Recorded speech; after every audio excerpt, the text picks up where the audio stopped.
Tonight we're going to Redmond Road. This is going to be a different sort of MO altogether. The reason I want to cover this murder is because it's completely different from Arthur Shawcross. So we stopped last time with what? I said there's only one person on the planet that can get this guy to orgasm, which is where the semen comes out of your penis, Jen. Correct. Yeah. So there's only one person on the planet that can do that for him, and it was... No, who? not his sister. No, it was his sister. I looked her up. She's fucking hot, so I can get it. I'm just kidding.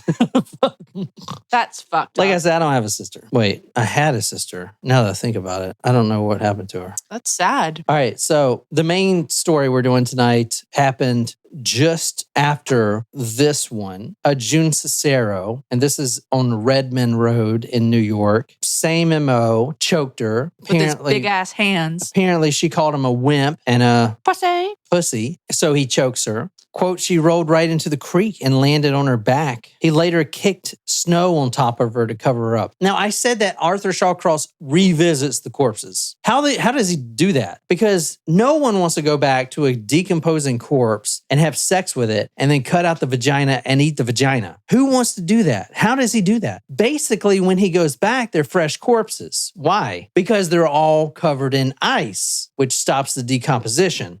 So it's not too weird. I mean, he is going back a week later, but it's not like they decompose too much. And he is having sex with them, even frozen? Yeah, frozen. He probably thaws them out. He spends a couple hours there. We're not doing June's story specifically, but I wanted to throw this in here. This is from Shawcross's own words. I went back to her. I had to pull hard to get her out of ice. Also, I didn't park the car there, but up the road near some houses and walked down. I had the saw inside my coat. I went for the purposes of cutting out the sex organ and giving it to Clara's son, Robert Lee. Clara Neal is not only his mistress, his other girlfriend. And by the way, both his wife, Rose Wally, and Clara Neal are both about 20 years older than him. And I want to say this now because I'll probably forget it. Rose Wally came out and said, I'll support you even though you're in prison. And I literally think they were still married until he died. But she and Clara Neal said that Arthur Shawcross, when he has sex with them, he likes to be held like a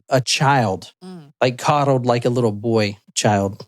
All right. Sometimes it's nice to be held, you know. I'm not saying that he should have done the things he did, but, you know, not coddled, like talked to like a baby, but held, you know. Are you smelling the book? No, I'm mentally preparing myself for the next sentence. Oh. So at this point, Arthur Shawcross is going to remove the sex organ from June Cicero, and he's going to give it to his mistress's son. I did cut out her pussy and I ate it raw, frozen. Dropped the saw in someone's garbage can. Oh, I thought he was going to do that. Maybe he didn't. He just ate it. So yes, he is eating frozen. It's kind of like one of those creamsicles. Nope. No. Nope.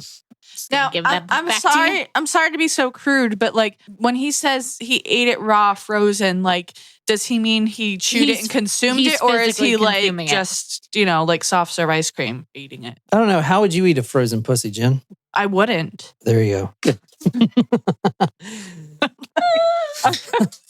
Sorry. Is it like so? I think he's eating it like an ice cream sandwich, not like soft serve. Does anyone go to Goodwill out there? Where are you going with this? We still need to go to the ones near me. We went with John's mom. The next time you go in there. We went to all the ones in North Charleston. You didn't go to the Somerville one? No. The next time you go in there and you think of this, how did Arthur Shawcross dispose of all the clothes? It's actually pretty brilliant. And I kind of wonder if anyone else is doing this. He would drop all the clothes off in the bins, in the Goodwill and Salvation Army bins. Pretty smart, right? Because they tried to go back and get all the victims' clothes. They could only get certain pieces. Isn't that fucked? Very. So someone was wearing the dead bitch. That's all you needed to say. I mean, how many times does that happen, man? Holy shit. No. That's why I don't do clothes. Mostly shoes. All right. People die in shoes too. True. I don't want to die in shoes. I would like to be barefoot when I die. feels right. So this episode is different. We are going to go over his background and why he loves oral sex, like I promised. But wait. So that didn't answer. So that still leaves my question unanswered. I do believe it was cannibalistic in his eating when he's talking about the corpses. Yeah, but we talked about this last time too. In this episode specifically, I want to talk about one victim that's completely out of his MO that actually makes him a different type of killer just for this one victim, which is an opportunist killer. And I want to go over his background and explain the number one thing about Arthur Shawcross that you need to remember about him that defines him 100% is his love for oral sex on the living and dead. And if we can find out why he loves that so much, we start to understand why he can't orgasm, why he performs oral sex, why he eats the frozen pussies, stuff like that. But I want to tie that in with a completely different victim of him, a Felicia Stevens, which the episode is going to obviously be called Bye, Felicia. Die Felicia. Oh, I like that. Which no one can beat that. Don't even try. Felicia Stevens is a black woman, a prostitute. She's actually born in South Carolina, real name Lillian Stevens. You don't find her biography too much because she is kind of not known. But and here's the thing about Arthur Shawcross. During this time, this is one of the reasons they thought there were so many other killers, because you usually stick to one race. You know, if you're white, you stick to white, or black, but you don't intermix. Black, you stick to white, you never intermix. So that's why they thought this. And Felicia Stevens isn't the first black prostitute to die. There was like 3 of them in a row. No one knows if it was Arthur Shawcross. He's never said it was him, but we kind of think it was. However, no one knows. It could have been someone else for all we know. But Felicia Stevens, we don't have a photo of her, but she was born in South Carolina. They actually found her ID in her pants pocket, and that's how they know who this is. But that's who we're talking about tonight. She was found dumped in Northampton Park. I'm starting this story specifically in Plymouth Avenue on Main Street. This is the Thursday after Christmas. The last time her boyfriend has seen her was on December 26th. Her body was found the Thursday after Christmas. So January 2nd, maybe. I don't know. Well, it depends on what day Christmas was that year. I'm going to read from his own words. This is a completely different killing for Arthur Shawcross than any other ones. Now, one of the reasons he got away with all of this is because he wasn't cruising the street like Gary Ridgway, picking up prostitutes on the main street where you pick them up, where everyone's out there and everyone sees you. He's actually going to where they're not at, where they're walking home or where they're doing something else and no one's around. That's why they never saw his car really. And that's why no one ever spotted him picking up a prostitute, because he would do it away from the main streets where they walk. Does that make sense? And they didn't know this at the time. Police would actually go out and, try sting operations where they walk. And obviously it didn't work because of that reason. But anyway, this one time, right before Christmas on December 26th, so the day after Christmas, on December 26th, Arthur Shawcross meets this woman, Felicia Stevens. Now, he's never seen this woman before. And I want to start by saying he does not like African-American people at all. And most of this spawns from him being gang raped in prison by 4 big black dudes. This was after the Kelly Ann Hill murder and Jack Blake, the 8-year-old and 10-year-old, which not even going to go into this, but he did his time, right? 15 years for the murder of 2 children, right? Is that not fucked up? He spent 15 years in prison for the murder of 2 children. He should have been in a lot longer than that. He should have never gone out. Yeah. All right. But anyway, he was on Plymouth Street, 26th, a day after Christmas. And I'm going to read what he says. See, I was driving down Plymouth Avenue to Main Street. It was about 2 a.m. on the Wednesday, or maybe it was a Thursday after Christmas. I was stopped in the gray Chevrolet at the red light at the intersection of Main and Plymouth with my right front window about halfway down when this black girl stuck her head right into the car. So he wasn't expecting this. He's never picked up a black prostitute, nor would he have sex with her. So how is she dead? This is the only one he didn't try to have sex with. Interesting. So what happened here? She sticks her head in the window. Then what happens? Like, why is she dead from Arthur Shawcross? It was opportunity for him? Just to kill her? Yeah. Why? Maybe to even out his numbers. He doesn't have any attraction to black females. But still, it was an opportunity that maybe he was feeling deficient himself. in his vitamins. Oh. We haven't talked about that yet. Yeah, the vitamin B deficiency. Yeah. I can't tell you, neither can Arthur Shawcross, of why he did what he did next. But he did it, and this is what happened. Felicia Stevens pokes her head through the window of the passenger seat. He stopped at a red light, and this is the poke in the head, kind of like, hey, what's up? You want to date? 20 for a half and half, or whatever. All of a sudden, maybe he was just maybe he's just, I don't know, just gotten mad, or maybe he just said, fuck it, whatever, this will be funny. Her head is in the passenger seat. So he just reaches his left hand over and hits the automatic window. Now, the automatic window catches her in that Chevrolet, in the Chevrolet car. Does he start to drive away with her? It catches her in the car. Now, her head is stuck in the window. Her body is outside, and she can't get her head back out. Now, keep in mind, he has stopped at a red light at this point, and he cannot explain why he did this. He didn't want to have sex with her. He didn't want anything to do with her. I think maybe it's this hatred for black people. I don't know. Because of the rape. I don't know. What a shame. But what he does is when she pokes her head in there, he doesn't even respond. He just rolls the window up and it catches her right on the neck. Now, those things aren't going to decapitate you or anything else, but she cannot get her head out of the car. So she is screaming or trying to scream. Now, keep in mind, this is at a red light. There's no one around, but still, you can't have someone screaming. So from his own words, he says, I put up the automatic window on her side and I caught her throat in the window. I reached over with both hands. So he's at this red light. He probably puts it in park, reaches over with both hands and starts to choke her because she is starting to scream rape. Then I lowered the window, grabbed her by her hair, and dragged her into the car. I pulled her in right through the window. So she is at this window, and he grabs her hair and pulls her whole body into the car. I mean, you know how strong you have to be to pull a human body into a car, and he's leaned over. He doesn't even have the best position, the best leverage. He just drags this girl into the car. How fucking nuts is that, right? Yeah. Crazy. For what reason? He doesn't even know. He didn't have sex with her. He didn't rape her. He just did it because he did it. He could. I don't know why. It's crazy. Dang.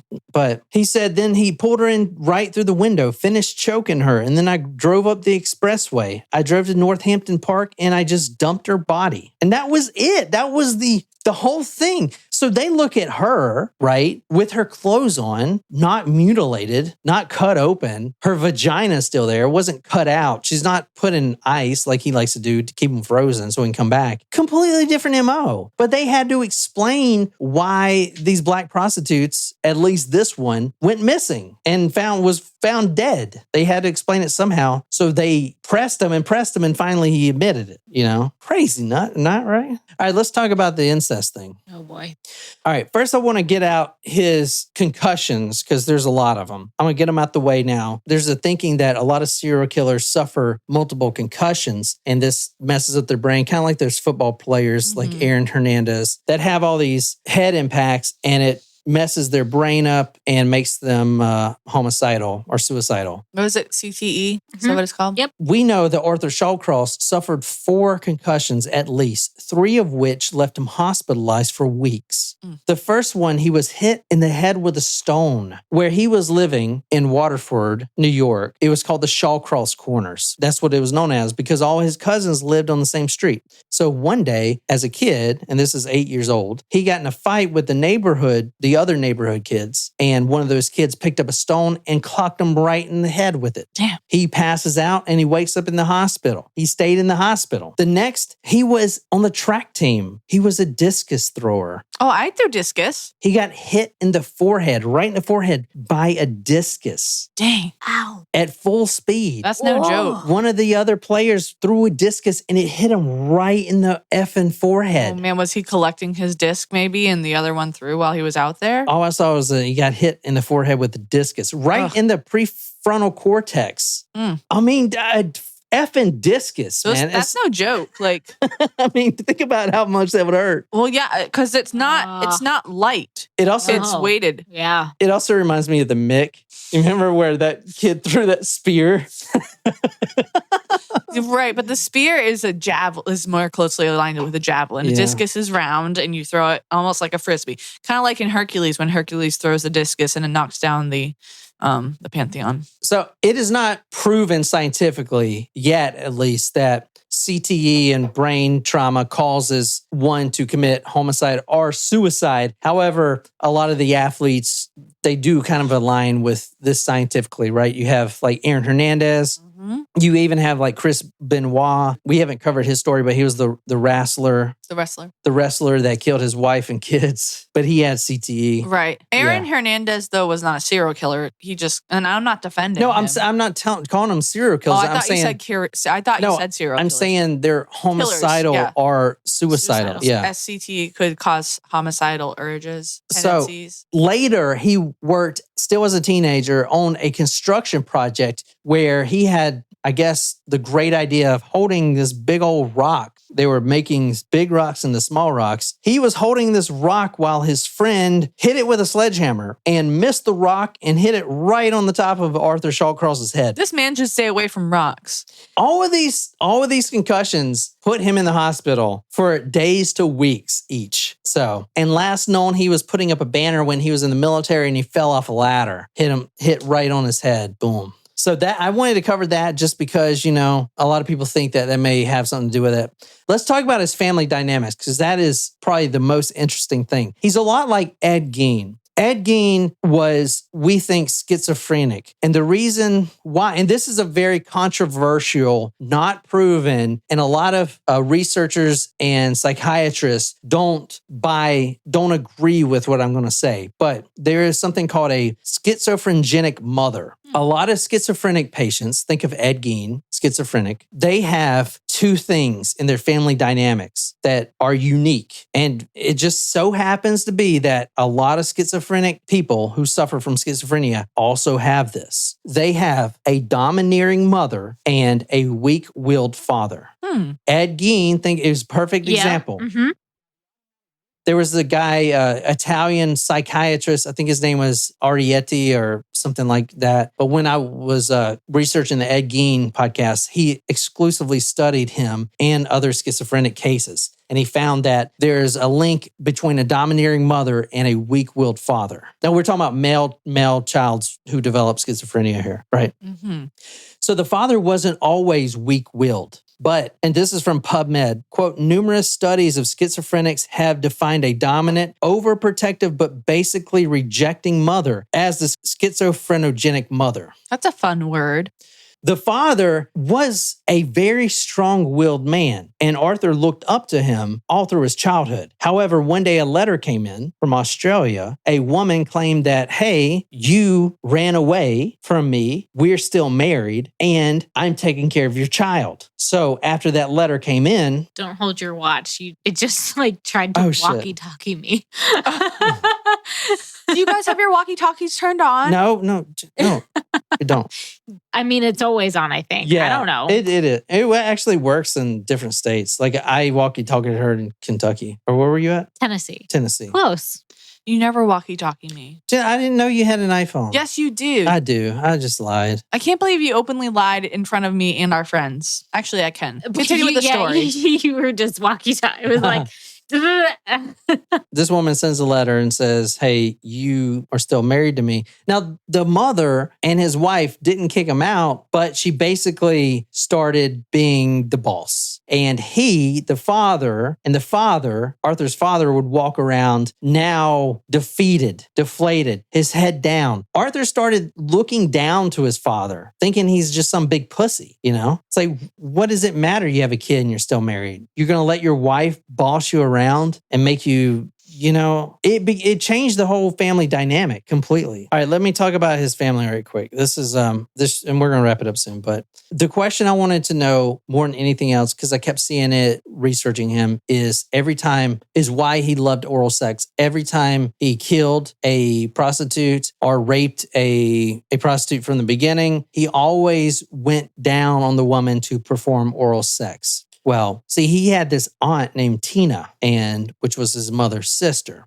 And Tina was kind of a hussy. Now, we're talking about Arthur when he's 8 years old at this point. And I'm going to have Nicole just read his own words. As Shawcross described the incident, quote, "When I was about 9 years old, my mother's sister visited us, and when Dad wasn't around the house, she'd walk around in her underwear all the time. She was in her 20s. One day, Mom wasn't there, and I think I had a problem with my legs at the time, and I was playing on the kitchen floor, and Tina's looking out the window or something at the sink, and she's got nothing on but bra and panties. And she just took me on the other room, sitting on the couch, and she started playing with me and having me play with her. That's how I learned about oral sex."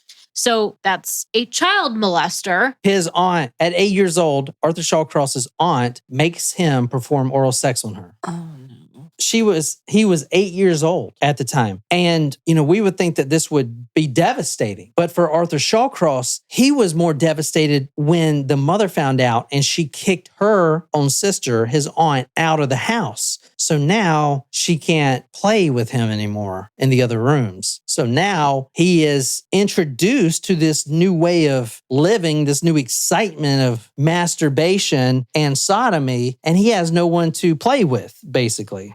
Quote, "I was troubled after Tina left." Wait, do you mean oral sex or sodomy? Oh, shit. What is the difference? Well, different things. Is it the butthole? Yes. Fuck. Sodomy is that. Wait. Sodomy is... Did he You said both. Did he sodomize her? You said oral sex, but you also said sodomy at one point. Yeah, I kind of think they were the same. I bet. Let me kind of go back. I don't do either, so. All right.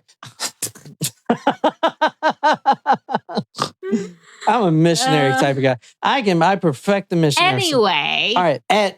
At only 8 years old, Arthur Shawcross's aunt, Tina, led him into the other room and made him perform oral sex on her. Not sodomy, sorry. I kind of thought they were the same thing at first. I don't know. Definitely not the same. Made him perform oral sex on her and showed him how to masturbate, basically, to play. So when she leaves and her mother finds out, his mother finds out, so she kicks her sister out of the house. He's more upset by his aunt leaving. Now, I do want to bring this up. A lot of psychiatrists that have interviewed Arthur Shawcross think very strongly that his own mother also molested him. Although, like many guys who were molested in childhood by their mother, they all deny it. However, the signs are there that the own mother had been molesting her son as well. Okay, I didn't realize that was a common thing. Yeah, well, they all deny it. Yeah, Oedipus complex. They all deny it, but or is the Electra complex? Oedipus. Yeah, I get confused. I was troubled after Tina left. She gave me something, a new experience I didn't know anything about. I seemed to enjoy it. Now, he's 8 years old at the time. Quote, "I had nowhere to turn to, and I turned to my sister, Jeannie. Jeannie was 3 years younger. So at this time, Jeannie is 5 years old. So now Arthur Shawcross knows about sex, knows about oral sex, masturbation. Because he was molested. And abused as a child. At 8 years old. That's the molester, who he now misses greatly because of that experience. He can't get anymore. He has to turn to the other female in the house, which is his own sister, Jeannie, who is 5 years old at the time.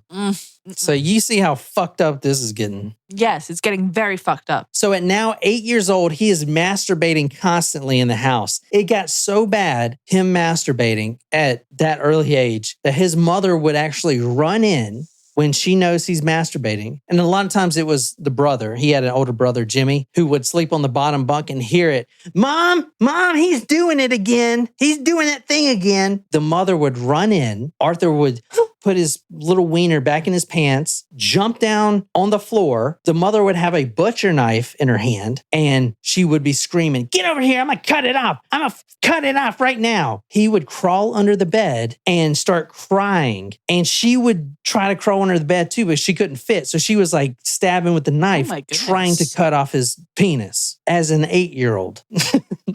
Not the best childhood, right? Fuck. There's a lot of things fucking wrong with us. Yeah, no shit. At 10 years old, he met a boy named Michael, and this was his first gay experience. He was down by the stream, quote, sunning, and things turned out a different way than he thought. Sodomistic? Sodomistic. Michael took off his clothes. Arthur Shawcross took off his. He used what he learned on Michael, and they would sodomize each other at 10 years old by the stream. Okay. It doesn't stop there. It actually gets a little bit worse. So what she's reading tonight is the Arthur Shawcross book by Dr. Joel Norris, who interviewed, and he was a psychiatrist who not only interviewed, but he came up with the different diagnoses that Arthur Shawcross has, like the vitamin B deficiency and the XXY chromosome disorder, stuff like that. Mike and I got to be good friends. Once in a while, we would have our touching sessions. One time at a farm nearby, about 1.5 miles away, Mike and I started playing with sheep. We didn't know that sheep had organs like a woman. It felt good at the time. Wait, what? Oh my God. I mean, all that fur or nope. The wool. Nope. Lanolin? Bad. No. Lanolin? Like sheep's wool? Bad. Yeah. No. From Arthur Shawcross's own words, quote, "One day I did it with a chicken. It died." Now he's 10 years old. So one day I did it with a chicken. It died. Then a cow. I don't know how. Then a dog. And then a horse. Mr. Hans. I don't know where this was leading up to. That's what he says. Well, I can tell you where it led up to.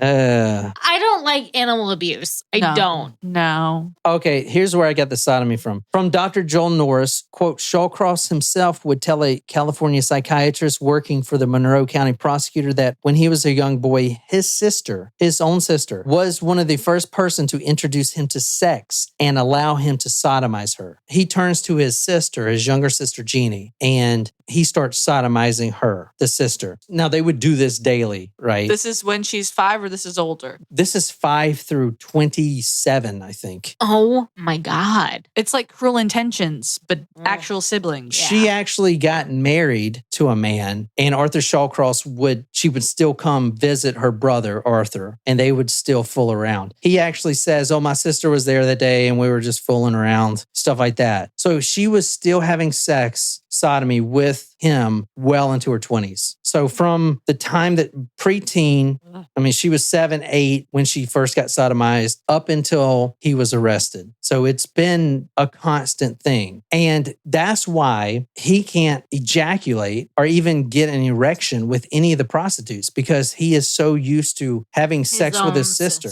Yeah. And he would have sex with his cousins and stuff too, but he noticed it was his sister who was probably more like his mother, right? Because he has this thing with his mother. In fact, the first murder we went to, why did he murder Dotsie Blackburn? I don't know if you remember. Because when he got out of prison, his mother refused to come visit him, but she visited his sister instead. So he was so upset about his own mother not visiting him on purpose that he goes out with the sole reason. I mean, that's why I started this story. I started episode 1. I was like, listen, this is what he says. I was upset that my mother didn't come visit me. So I went out for a drive, found the prostitute. That's how it started. And he can't have sex with his mother because his mother isn't around, nor will she visit him. So the sister is there, which is like basically the mother, right? So that's the only person that could get him off. And that's why he likes oral sex, is because his Aunt Tina.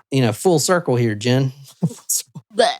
I'm just upset. I mean, it's pretty fucked up. Yeah. So that's pretty much Arthur Shawcross in a nutshell. The biggest thing here, as far as why he was out in the first place, this is basically it. And he was actually arrested for visiting one of the dump sites because the police started to realize, hey, this dude is coming back. So all we got to do is kind of stake out where these bodies are being found. And they did. And he came back to one of the bodies and he was there like 10 feet from the body with his dick out. He said, and actually a police helicopter came and swooped in. He said he was pissing in a bottle. He was there to rape the corpse. And they literally were stinging out the whole area there. That's how we got caught. Right. But nasty. The reason he was out to begin with, after killing those two children, Kellyanne Hill and Jack Blake, he only spent 15 years in prison. He took the world's greatest plea deal. For whatever reason, I have no idea. No one can tell why the DA agreed to have him only serve 15 years. What? Well, excuse me, 25 years, but he got out 15 because he was a, quote, model prisoner.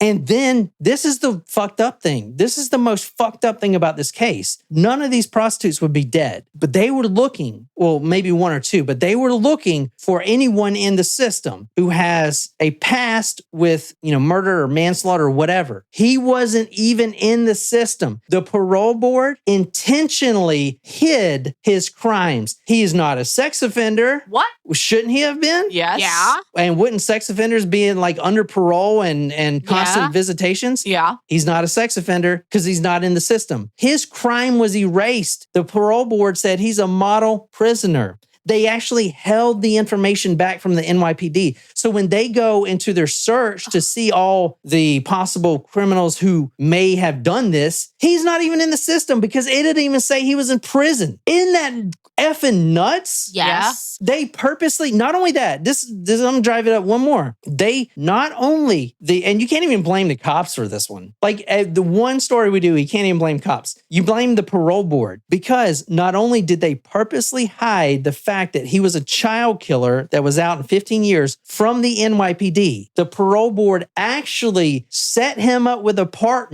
apartment for him and his future wife, Rose Wally, completely paid for. Food paid for, electricity bill paid for, everything you want paid for. He was getting paid to just exist in an apartment that was apparently a really nice apartment. So this, I mean, what the fuck, right?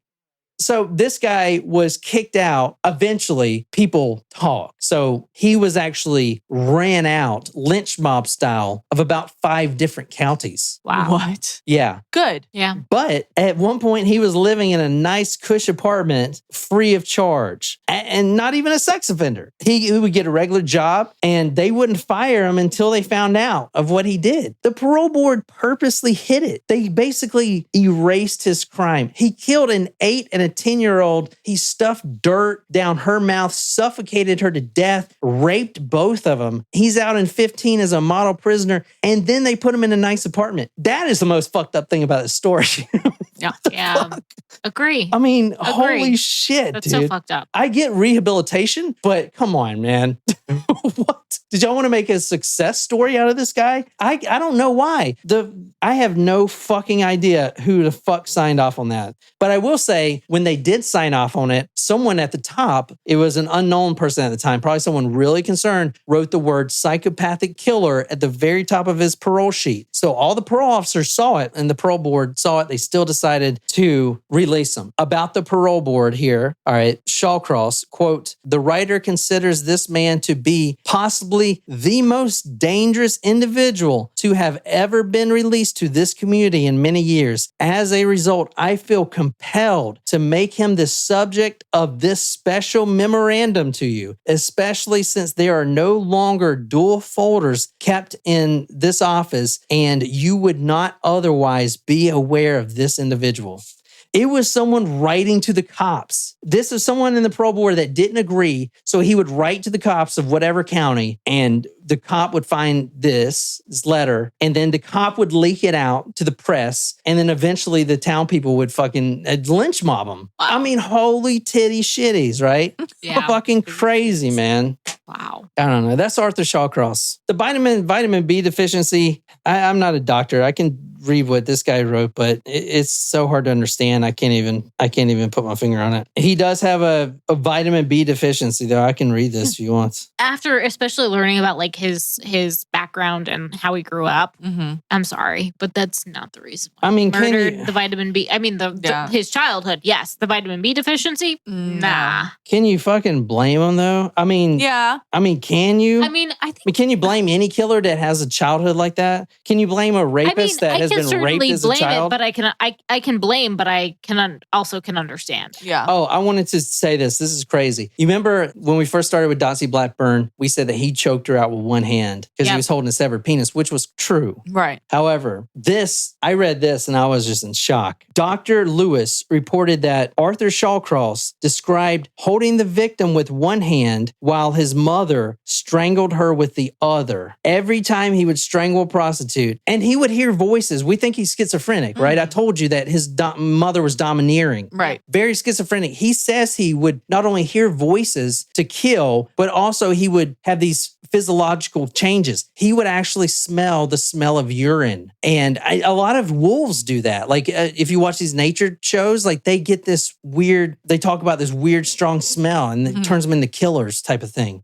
He would smell smells of urine. He would be choking a prostitute. And that's how he would do it with only one hand, his right hand, because the other side was his mother's hand, choking out these women. How fucking nuts is that? That's wild. It's so crazy. And like Ed Gein's the same way. Remember, his mother was talking about all these Scarlets in Plainfield, Wisconsin, how they were walking around and showing their puss and stuff like that. You know? So to be clear, as we finish this up, so he was released after 15 years. For the child murders. And then he spent his life in prison. He was never going to be locked up. He told the prison board never to release me because he's an animal. That's where I think he's not a psychopath, because he does show remorse through his crimes. But he also has these Shawcross letters, as we've been reading, where he is not only talking about his savage acts and reliving it. Right. Like he says, remember the mildly retarded girl that he killed in the last episode? He says, she will always be with me. And one victim, he says, she will always be with me because I took her head and I hid it and no one found it. So she's mine forever type of thing. Yep. So he does relive these moments, but I don't think he's purely psychopathic because it seems like he does have remorse. But then again, he's like selling stuff, murderabilia stuff, his signed drawings and stuff like that, you know. And he's released. No, he was never released. Okay. He died in prison of natural causes in 1991, I believe. Got it. Okay. So it was just that he spent such a short period of time for the first set of murders. Yeah, he did because he was a model citizen. He gets back from Vietnam. He has all these problems. He kills these two children, rapes them, and then he spends 15 years in prison. He's paroled, and literally immediately. So all right. When you parole a prisoner, you're supposed to have them be kind of monitored, right? They have to come for counseling. However, when you parole a prisoner and hide his record and don't tell any of the police, that prisoner doesn't have to do it because he doesn't basically exist in the system. They purposely hid this from the community, which is crazy, right? Because the parole board has basically two responsibilities, is to keep that man safe, Arthur Shawcross, and to keep the community safe. 100%. Yet they completely went and just said, F the community. F the community. We're going to hide him. And they kept hiding him. They kept getting him apartments after he was lynch mobbed out. He was lynch mobbed out of 5 different communities. This was right before the murders, literally a month or 2 months before. The police, if they would have known, the Rochester police, if they would have known that this guy was in their town, that would have been the first effing person they would have looked at. But they didn't even know he was in the system because he wasn't in the system. Wow. Isn't that effing nuts? Fucked. That's crazy. That's I mean, insane. the reason it's not a big deal is because they were prostitutes. Let's be honest. But think about if he went and killed a bunch of, white teenage cheerleaders in a nice suburban college kids or whatever. Exactly. Yeah. Mm-hmm. Then we would still be talking about the parole system. Yep. Now you don't even mention it with this guy. But that's the whole Arthur Shawcross story as much as I want to get in. It's kind of crazy. I honestly, for myself, couldn't figure out if he's truly psychopathic or not. He's dead now. He did allow the doctors to study him. I do believe he had intense PTSD and stuff like that. And I learned a lot from this book. I'm really glad I read it, the multiple books on this. But I hope you guys enjoyed it. we're finished up with him. On to the next serial killer. Yeah. Let me know what y'all want to do. I have been researching H.H. Holmes, which his story is a lot crazier than I thought it was. It's not just very involved. It's not just the murder hotel that makes him who he is. And plus, I want to do an episode just because the title, the Vat of Acid episode. Ooh. Your favorite episode from Rick and Morty. Yeah. And then I want to do, obviously, Richard Ramirez. Plus, we do have some, I've got a lot. So post stuff in the Discord. Obviously, I just did one for Naomi who just posted. So I don't know. I hope you guys enjoyed that. Nanami. I hope you guys enjoyed it. I know that was kind of, whatever. What do you guys think? That's excellent job. Yeah. You did a very good job. Yeah. Crazy story. I'm done with him, man. I am done with him. We're done, son. But I think I can match him. I think Richard Ramirez might be the worst. And I haven't even started his story yet. But I am super excited to learn about him. And thanks, guys, for joining me on this journey. And that's all I got with Arthur Shawcross. We'll be back next week. Until next time, good night, you lovely, lovely people.